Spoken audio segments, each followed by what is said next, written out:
Hello friends, welcome to the TechListen channel. So friends, today I will talk about Palit GeForce RTX 3050 KalmX and StormX model. So friend, it is built with the powerful graphics performance of the NVIDIA Ampere architecture, and it offers dedicated second generation RT cores and third generation Tensor Cores, now streaming, multiprocessor and high speed G6 memory to tackle the latest games.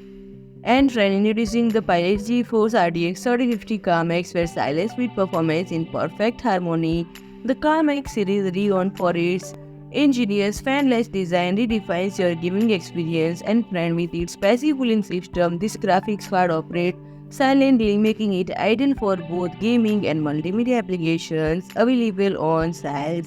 And it designed specifically for small PC users. And it boasts a compact yet powerful single fan design with a board size of 170 in length. And StormX graphics card are Mini-ITX supported, making them perfect for space-conscious gamers and creators. So friend, if you like my video, please do like, share and comment, and don't forget to subscribe my channel and press the bell icon.